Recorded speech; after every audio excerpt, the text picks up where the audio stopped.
Hello everyone. हम लोगों ने कॉम्प्लेक्स नंबर और वेक्टर अलजेब्रा इनकी प्रीवियस क्वेश्चन की जो सीरीज चल रही थी वो चल रही है और आज उसके मतलब हो गए हैं पार्ट 4 तक उसके पार्ट हो गए हैं। आज हम लोग 3D ज्योमेट्री देखेंगे। 3D ज्योमेट्री जिसके क्वेश्चन वेक्टर जैसे इसका वेटेज है, इसमें 3-4 क्वेश्चन तो आते हैं और क्योंकि ये बड़ा चैप्टर भी है और इसमें प्लेन है, इस लाइन है, कोप्लानर, ये लाइंस वगैरह और ये 3D में मतलब 3D सिस्टम का पूरा image of point, angle between the line and plane, इस टाइप के क्वेश्चन इसमें पूछे जाते हैं।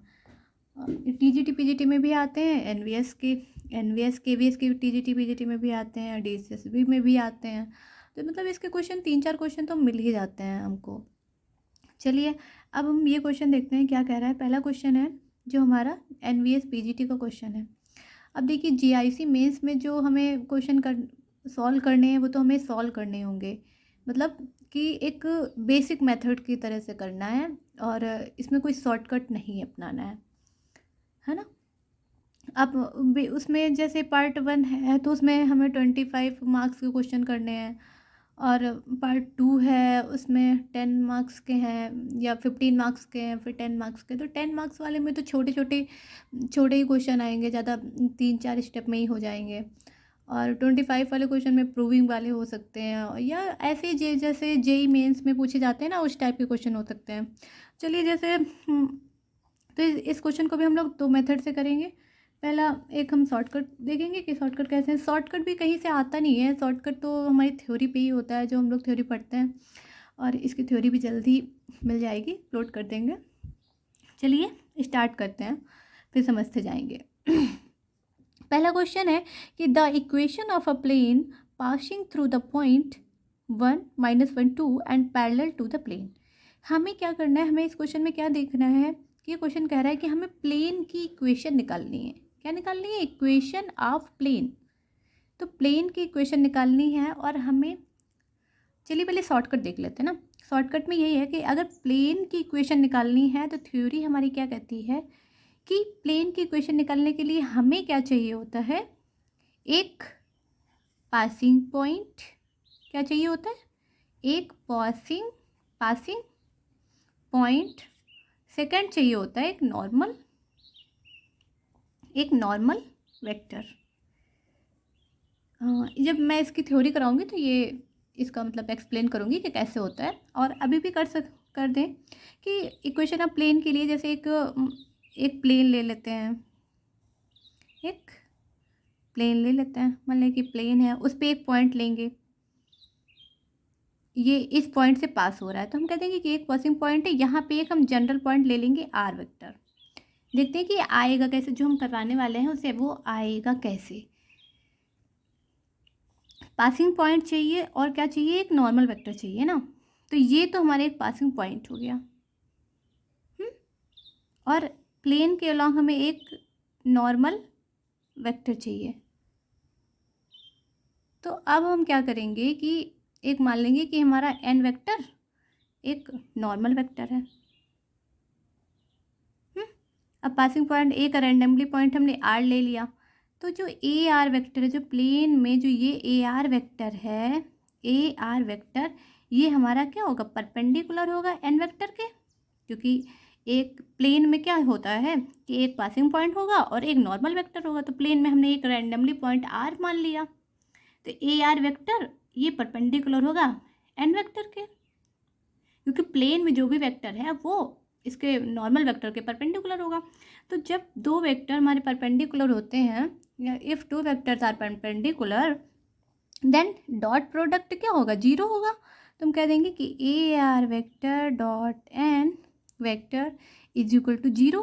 और AR का पोजीशन वेक्टर अगर हम R मान लें और A का पोजीशन वेक्टर हम A मान लें, तो ये हमने वेक्टर अलजेब्रा में देखा था ना पोजीशन वेक्टर क्या होता है।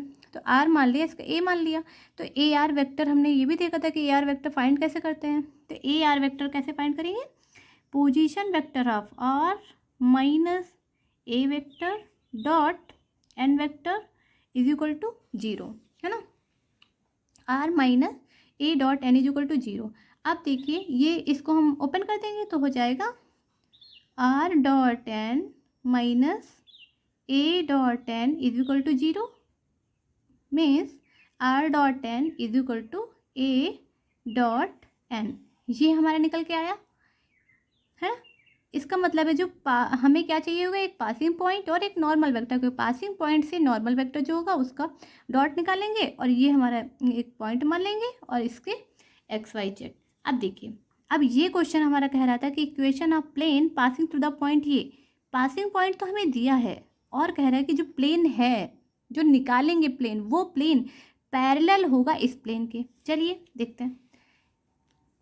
अब देखिए कि ये मान लिया कि ये एक प्लेन है, ये पासिंग पॉइंट ये है, इस पॉइंट से पास हो रहा है जो हमने प्लेन निकाल लिया। मान लिया कि ये प्लेन है, इस पॉइंट से पास हो रहा है, लेकिन ये प्लेन है किसी एक प्लेन के पैरेलल है। मान लिया कि इसके पैरेलल है, तो इसका जो नॉर्मल वेक्टर जो इस ये वाला प्लेन है, मान लिया कि ये जो प्लेन है तो इसका नॉर्मल वेक्टर इसके नॉर्मल वेक्टर की सेम ही तो होगा, क्योंकि प्लेन पैरेलल है। प्लेन जो है एकदम पैरेलल है तो इसका नॉर्मल वेक्टर दोनों के सेम होंगे, और नॉर्मल वेक्टर जो होंगे वो यही तो होगा ना, क्योंकि देखो आर डॉट एन आता है, और क्या होगा एक्स वाई जेड, और नॉर्मल वेक्टर के कोऑर्डिनेट 3 यहाँ पे। इस हिसाब से ये वाला जो प्लेन की इक्वेशन है, यहाँ से नॉर्मल वेक्टर जो होंगे वो क्या होंगे, X coordinate, Y coordinate, Z coordinate. इनके जो एक्स का कंपोनेंट, वाई का कंपोनेट, जेड का कंपोनेट, ये क्या दिया हुआ है 3 4 -5। इट मीन्स हमारा जो नॉर्मल वेक्टर है वो है 3i या 4y 3i 4j -5k। ये मान लेते हैं कि ये हमारा एक नॉर्मल वेक्टर है, ठीक है। अब पासिंग पॉइंट क्या दिया हुआ है 1 -1 2, 1 -1 2, ये तो दिया हुआ है। तो यहाँ से अब हम क्या करेंगे, अब ये आर डॉट एन है ना पासिंग पॉइंट, तो 3 इंटू हमें क्या निकालना है। अब पासिंग पॉइंट हमारे पास आर नहीं, ए वेक्टर दिया हुआ है 1 -1 2, ये हमारा पासिंग पॉइंट है। एंड नॉर्मल वेक्टर ये हो गया, पासिंग पॉइंट ये हो गया। यही तो हमें चाहिए था प्लेन की क्वेश्चन के लिए। अब क्या करेंगे, अब हम ए डॉट एन निकालेंगे। ए डॉट एन निकालेंगे, ए डॉट एन क्या हो जाएगा 3 इंटू इसके कोऑर्डिनेट क्या हो जाएंगे 3 4 -5। तो देखिए ए डॉट एन निकालेंगे तो क्या आएगा 3 इंटू 1 3 4 -1 -4 -5 इंटू 2 -10, ये तो आया। ये कितना हो गया माइनस का 11। It means a dot n हमारा क्या आ गया माइनस का 11। और हमें क्या चाहिए आर डॉट एन चाहिए। आर को मान लेते हैं कि एक्स कमा वाई कमा जेड, एक्स आई वाई जे प्लस जेड के, ये है आर, ठीक मान लिया। और एन क्या है, अब यहाँ से हम आर डॉट एन फाइंड कर लेते हैं। आर डॉट एन फाइंड कर लेते हैं। आर डॉट एन फाइंड किया तो आर डॉट एन तो हमारा क्या हो जाएगा 3i dot i. R dot n find करेंगे तो क्या होगा x 3x plus 4y -5z, क्योंकि देखिए आर ये है 3x, I dot I 1, J dot J 1, के डॉट के 1, तो 3x प्लस 4y -5z, तो ये हमारा आर डॉट एन आ गया। अब प्लेन की इक्वेशन क्या हो जाएगी r dot N is equal to A dot n, यही तो होगी ना। अब यहाँ से हम आर डॉट एन लिख देंगे, ये 3x प्लस 4y -5z, तो हमारी इक्वेशन क्या हो जाएगी 3x plus 4y -5z is equal to -11। तो ये ऑप्शन में कौन सा दिख रहा है, ये वाला ऑप्शन है, यही हमारा क्या हो जाएगा आंसर हो जाएगा। अब देखते हैं, अब ये जो मैंने बताया है अभी, ये सब समझाने के लिए था। हमें क्या याद रखना है कि प्लेन की इक्वेशन फाइंड करने के लिए हमें एक पासिंग पॉइंट चाहिए और एक नॉर्मल वेक्टर चाहिए। क्या चाहिए पासिंग पॉइंट नॉर्मल वेक्टर। अब मैं जो ये करती तो मैं यहाँ से ये नहीं करती, यहाँ से सीधे जो पासिंग पॉइंट चाहिए एक नॉर्मल वेक्टर चाहिए, तो हम यहाँ से यही निकालते कि नॉर्मल वेक्टर तो इसके कोऑर्डिनेट है, और दूसरा हमें ये ए डॉट एन होता है ना, तो 3 इंटू 1 -4 -10 यहाँ से करते -11 आ जाता। हम चेक कर लेते हैं यहाँ पे -11 है, तो बस ये इसके अकॉर्डिंग 0 की जगह पे क्या हो जाएगा -11, बस आ जाता A.n, यही निकालते हैं। तो अभी ये समझाने के लिए था, ये बहुत अच्छा कॉन्सेप्ट है, हर जगह पे ये यही लगेगा, ठीक है। और अब इसका दूसरा क्या था, अब जीआईसी में कैसे करेंगे।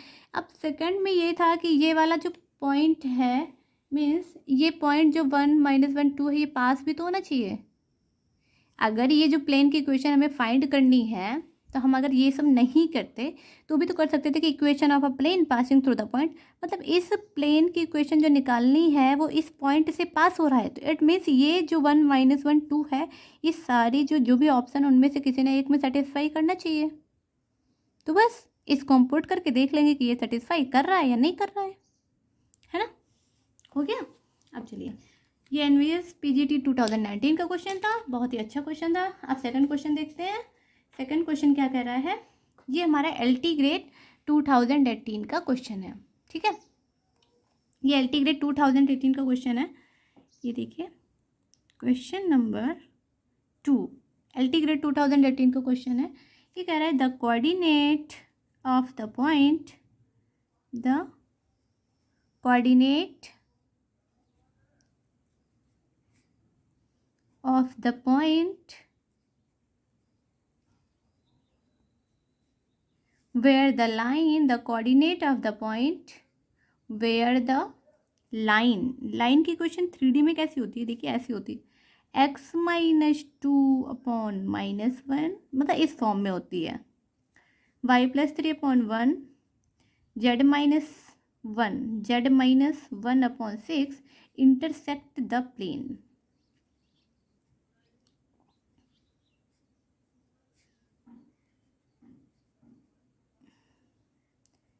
इंटरसेक्ट द प्लेन, प्लेन की क्वेश्चन दी है 2x + y + z = 7, और ऑप्शन दिए हैं, ऑप्शन है जो इंटरसेक्ट पॉइंट ऑप्शन है 2, 1, -7, सेकंड ऑप्शन है 7, -1, 2, थर्ड ऑप्शन है 1, -2, 7, फोर्थ ऑप्शन है 2, 7, -1।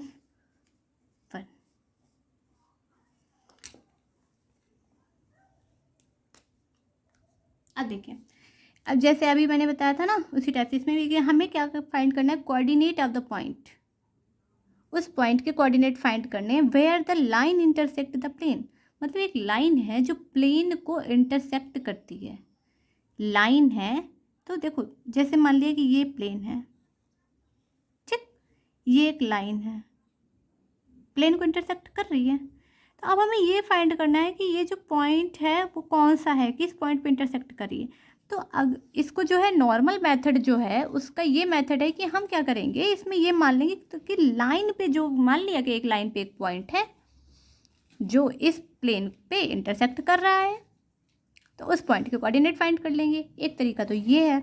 दूसरा मेथड है कि ये जो पॉइंट है, मीन्स कि ये पॉइंट जो दिए हुए हैं, ऑप्शन जो दिए हुए हैं, तो ये ऑप्शन हमारे प्लेन को सेटिस्फाई करने चाहिए ना, क्योंकि ये प्लेन को इंटरसेक्ट कर रहे हैं। या इसमें लाइन में भी पुट करके दे सकते हैं कि लाइन पे पॉइंट है तो लाइन को भी सेटिस्फाई करना चाहिए। तो हम देख लेते हैं, एक ऑप्शन तो ये है, ये अच्छा देखते हैं ये वाला क्वेश्चन।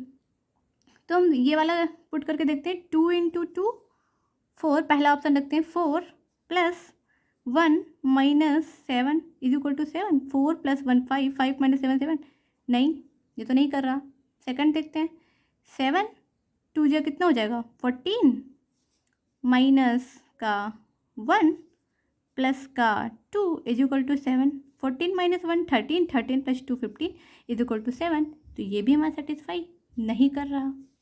थर्ड ऑप्शन देखते हैं, 1 - 2 7, 2 × 1 2, -2 + 7 = 7, 2 - 2 कैंसिल, 7, ये हमारा सेटिस्फाई कर रहा है। लेकिन फिर भी हम फोर्थ ऑप्शन भी चेक करके देख लेते हैं, 2 × 2 4 + 7 - 1 = 7। तो ये सेटिस्फाई नहीं कर रहा है। अब यहाँ पे कोई कॉन्ट्रडिक्ट ही नहीं कर रहा है कि मीन्स कोई दो ऑप्शन जो एक साथ सेटिस्फाई कर रहे हो, ऐसा तो है ही नहीं इसमें। तो इसका मतलब है कि यहाँ पे तो ये हमारा इस मेथड से हो जाएगा कि ये पॉइंट सेटिस्फाई कर रहा है, बस इतना सा क्वेश्चन है। तो ये वाला हमारा आंसर हो जाएगा। आंसर कितना हो जाएगा? 3rd। लेकिन अब हम इसका एक नॉर्मल मेथड देखेंगे जो जब हमें जीआईसी या रिटन के एग्ज़ाम में भी हेल्प करेगा, और हो सकता है कि तुम एक बार जब पहले पढ़ो तो ये ना क्लिक करे कि हमें क्या करना है। तो नॉर्मल मेथड तो पता ही होना चाहिए ना, वो कैसे करेंगे। चलिए उसको देखते हैं कैसे करेंगे। नॉर्मल मेथड के लिए इसमें हमें क्या करना है, जो जैसे बेसिक मेथड है, कह रहा जो कोऑर्डिनेट था, तो हमने क्या बताया था कि लाइन पे ही हम एक कोई पॉइंट मान लेंगे, है ना। क्या करेंगे? लाइन पे एक पॉइंट मान लेंगे। तो लाइन हमारी दी हुई थी कि x-2 upon -1 is equal to y + 3 upon 1 z-1 upon 6। जब हम लाइन पे पॉइंट मानेंगे ना, तो उसके लिए हमें इसको क्या करना है? लैम्डा के इक्वल करना होगा। जो लाइन की इक्वेशन है, अब यहाँ से हम कोऑर्डिनेट एक्स वाई जेड निकालेंगे। करते हैं, तो एक्स निकालेंगे तो क्या हो जाएगा? माइनस लैम्डा, और ये -2 उधर जाएगा, माइनस लैम्डा +2। वाई निकालेंगे, क्या होगा? लैम्डा -3 6 लैम्डा +1, है ना। ये कोऑर्डिनेट आ गई। अब ये जो पॉइंट आया है वो हमें क्या करना चाहिए? वो प्लेन को सेटिस्फाई करना चाहिए। प्लेन की इक्वेशन दी हुई थी, प्लेन की इक्वेशन क्या दी हुई थी? 2x + y + z is equal to 7। इसमें 2 minus lambda +2 plus lambda -3 plus 6 lambda +1 is equal to 7, है ना। ये तो हुआ। अब देखो यहाँ पे क्या हो जाएगा? माइनस का 2 lambda +4 plus lambda -3 plus 6 lambda +1 is equal to 7। 6 lambda 7 lambda 7 lambda -2 lambda क्या हो जाएगा? 5 लैम्डा, और 4 से 3 1 1 + 1 2, ये 2 हो गया is equal to 7। It means 5 lambda is equal to 5। Lambda की वैल्यू हमें क्या मिल गई? 1। सबसे पहले हमने क्या किया? लाइन पे एक पॉइंट माना। अब इस पॉइंट के लिए हमने लैम्डा के इक्वल कर दिया। अब x-2 -1, ये देखिए हमने किया कैसे। यहाँ पे ऐसे किया कि x-2 upon -1 is equal to lambda है। पहले इसको इसके लैम्डा के लिए है, तो ये क्या हो गया? x-2 is equal to minus का लैम्डा, तो x इज इक्वल टू क्या होगा? Minus lambda +2। यही आ गया यहाँ पे। ऐसे ही हमें सारे y के निकालने हैं, z के निकालने हैं। अब ये जो लैम्डा इज इक्वल टू 1 आया है, इस लैम्डा इज इक्वल टू 1 को हम इस पॉइंट पे रख देंगे। जब रख देंगे तो वही हमारा पॉइंट मिल जाएगा, क्योंकि ये हमने क्या किया ना, इस प्लेन में सेटिस्फाई कराया है। ये थी हमारी इक्वेशन ऑफ प्लेन। प्लेन को सेटिस्फाई कर रही है, तो लैम्डा की वैल्यू 1 आई, तो यही पॉइंट जो हमारा आएगा वो क्या हो जाएगा? इंटरसेक्ट वाला पॉइंट होगा। तो माइनस रख देते हैं, तो क्या आ जाएगा? -1 +2 1 -3 6 +1, तो -1 +2 क्या हो गया? 1 -2 7। हमारा फिर से वही पॉइंट आया ना, तो यही हमारा क्या हो गया? आंसर हो गया। हमें ऐसे ही करना है। अब एक क्वेश्चन और देखते हैं। ये हमारा क्वेश्चन है LT 2018 का है। इसमें हमें फाइंड करना है इमेज ऑफ द पॉइंट। ये क्वेश्चन क्या है? Image of the point find करना है इस क्वेश्चन में। ठीक है, क्वेश्चन नंबर 3 है। क्वेश्चन नंबर 3 है, image of the point 3 5 7। The image of the point 3 5 7 in the plane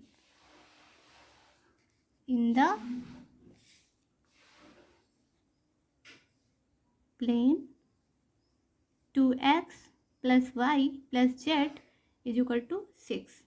इसके ऑप्शन दिए हुए हैं 5, 1, 3। सेकेंड ऑप्शन है 5 -1, 3। थर्ड ऑप्शन है 5 1, -3, और फोर्थ ऑप्शन है -5, 1, 3।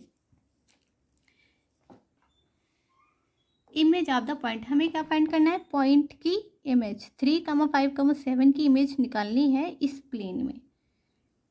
तो इसको फाइंड करने के लिए हम क्या करेंगे कि मान लिया कि ये एक प्लेन है और ये एक पॉइंट है ना, इसकी इमेज फाइंड करनी है। ये एक मिरर की तरह वर्क करेगा ना, तो इसकी हमें इमेज फाइंड करनी है। तो इसमें हम क्या करेंगे, जो ये होगा ये पॉइंट है, मान लें कि ये भी एक पॉइंट है, तो ये जो ऑप्शन दिए होंगे ना ये हमारा मिड पॉइंट होगा। जो ये पॉइंट होंगे इनके हमारा एक मिड पॉइंट होगा। तो इसको हम मिड पॉइंट के उससे भी फाइंड कर सकते हैं कि 3, 5, 7 और ये जो ऑप्शन है इनका मिड पॉइंट जो होगा वो हमारे प्लेन को सेटिस्फाई करेगा। इसका और इसका एक मिड पॉइंट जो भी होगा वो हमारे प्लेन को सेटिस्फाई करेगा। जो प्लेन को सेटिस्फाई करेगा वही हमारा आंसर होगा। ठीक है।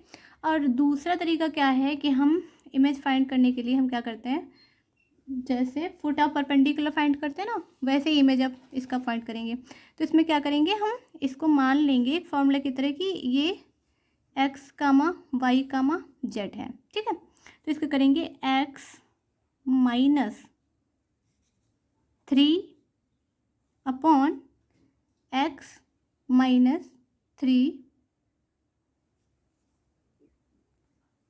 तो इसको क्या करेंगे, x - 3 यहाँ से लेंगे x - 3 अपॉन ये वाला कोऑर्डिनेट लेंगे x - 3 upon 2 is equal to y - 5 upon 1 is equal to z - 7 upon 1 is equal to -2 bracket. अब ये वाला जो पॉइंट है इस प्लेन में रख देंगे तो हो जाएगा 3 2 जा 6 प्लस 5 प्लस 7 - 6 अपॉन इनका स्क्वायर करेंगे 2 2 जा स्क्वायर 4 प्लस 1 का स्क्वायर 1 प्लस 1। तो अब यहाँ से देखिए क्या आएगा, x - 3 upon 2 is equal to y - 5 upon 1 z - 7 upon 1 is equal to -2।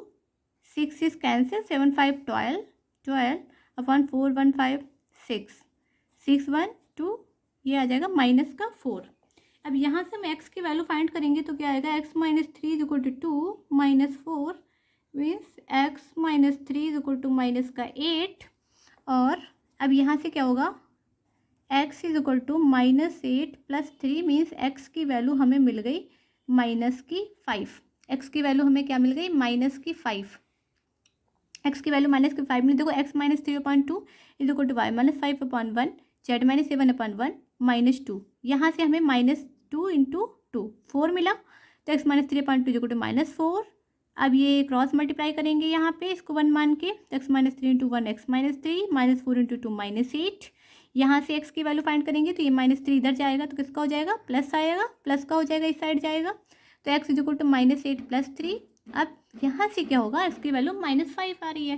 तो अब हमें सेकंड और वैल्यू फाइंड करने की नीड ही नहीं है क्योंकि ये हमारा फोर्थ ऑप्शन यहाँ से मिल रहा है कि फर्स्ट कोऑर्डिनेट ही -5 है। यही तो हम लोग एग्ज़ाम में भी हमें यही करना चाहिए। हमें देखना चाहिए कौन सा डिफरेंट है। अगर मैं जैसे x को अगर सारे ही डिफरेंट है तो बहुत अच्छी बात है, एक ही से मिल जाएगा। मान लीजिए कि टू सेम है, थर्ड डिफरेंट है तो हम थर्ड को चेक करेंगे। ये नहीं कि हम पहले x की वैल्यू निकालेंगे, y की ही वैल्यू निकालेंगे, z की वैल्यू निकालेंगे, नहीं, जो डिफरेंट होगा हम उसकी वैल्यू निकालेंगे। ठीक। और अब ये मैंने बता तो दिया, अगर नहीं समझ में आ रहा तो इसको एक फार्मूले की तरह हम लर्न भी कर सकते हैं। और जो मैंने अभी इमेज ऑफ द पॉइंट का जो मिड पॉइंट का वे बताया है उसको करके जिसका उस मिड पॉइंट से आंसर आ जाएगा ना वो लोग कमेंट करेंगे आंसर में। ठीक है। तो हम इसका फार्मूला देख लेते हैं।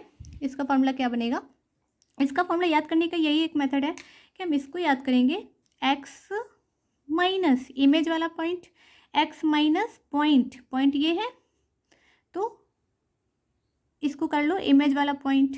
तो इसमें हम क्या करेंगे, x माइनस पॉइंट इसको क्या रखेंगे हम, x1 ले लेते हैं, x माइनस x1 नहीं इसको ऐसे कर लेते हैं, x माइनस इमेज निकालनी है ना तो i, x minus i upon a is equal to y minus i upon b is equal to z minus i upon c. Image है ये इमेज। ठीक है। ये इमेज वाला पॉइंट ले लेंगे, इमेज ऑफ द पॉइंट। इस पॉइंट की इमेज निकालनी है तो इस पॉइंट को लिखेंगे x minus image upon A, y minus image upon B, z minus image upon C. और ये ए बी सी क्या है, ये ए बी सी जो A X plus B Y plus C Z जो प्लेन है ना वही है A X plus B Y plus C Z. Plus D या माइनस डी जो भी है कांस्टेंट, और इज इक्वल टू यहाँ पे -2 से अप्लाई करेंगे और ये हो जाएगा A square plus B square plus C square. अगर ये समझ में नहीं आ रहा है तो देखिए, क्लियर नहीं हो रहा है तो हम इसको दोबारा लिख देते हैं। इसको लिखेंगे ऐसे, देखिए x minus imaginary point upon a, y minus image point upon B, z minus image point upon c is equal to minus का 2ax plus by plus cz plus d upon a square plus B square plus C square. ये हमें learn होना चाहिए, ये important है, इसके ही question exams में आते हैं। और मुझे तो यही वाला मेथड बहुत बेस्ट लगता है, क्योंकि अगर ये फॉर्मूला याद हो जाएगा ना, इसकी प्रैक्टिस हो जाएगी तो ये बहुत आसान लगेगा। यहाँ तक कि जो मिड पॉइंट जो इमेज से निकालते ना, उसमें भी हर ऑप्शन को देखिए, सबको किसी को कुछ भी आसान लग सकता है। तो मैंने दोनों मेथड बता दी कि इन दोनों को मिड पॉइंट जो होगा वो प्लेन को सेटिस्फाई करेगा। मीन्स अब तुम अब सारे ऑप्शन चेक करोगे, इसका मिड पॉइंट निकालोगे, फिर इसमें ऑप्शन में रखोगे, प्लेन में रखोगे, सेटिस्फाई करेगा तो वही वाला पॉइंट होगा। फिर इसका निकालोगे मिड पॉइंट, फिर इसको ऑप्शन, फिर इस प्लेन में रखोगे, फिर सेटिस्फाई करेगा तो वो होगा, नहीं हुआ तो फिर थर्ड, फिर फोर्थ। तो इससे बेटर है कि हम इनमें देखेंगे कि इसमें डिफरेंट कौन सा है। तो डिफरेंट जो भी होगा, जैसे इसमें -5 डिफरेंट था, 5 5 5 सेम है, तो हम क्या करेंगे, ये थोड़ी है कि हमें ये पूरा का पूरा जो मेथड, ये पूरा का पूरा सारे x y z की वैल्यू फाइंड करनी है। हमें इतना x minus imagine point A लिखना है और इसको लिखना है, बस x की वैल्यू निकाल लेंगे। अगर y की वैल्यू डिफरेंट है तो हम y की वैल्यू यहाँ से करेंगे और इसको लेंगे और इसको लेंगे, बस इन दोनों को सॉल्व करेंगे। इन दोनों को सॉल्व करने पे जो हमें मिलेगा हम उसको कह देंगे कि ये है। अगर ये दोनों सेम है तो जेड वाला देखेंगे, कोई ना कोई तीनों में से कोई ना कोई तो एक डिफरेंट होगा ही ना, बस उसको सॉल्व करना है। ये नहीं कि सारी की पूरा लिख के बैठे हैं और इसको भी सॉल्व करेंगे इसको भी करेंगे, ऐसा नहीं करना है, ठीक है। और तो इमेज ऑफ द पॉइंट जो ये आया है, जो हमने मिड पॉइंट का वे बताया है, तो उसको मिड पॉइंट वाले मेथड से भी करके देखना। जिसका उससे आंसर आता है वो लोग कमेंट करें, और वीडियो अच्छा लगे तो लाइक एंड सब्सक्राइब कर दें। और ये नए वीडियो, इसका सेकंड पार्ट के लिए वेट करें। तब तक के लिए बाय बाय, थैंक यू।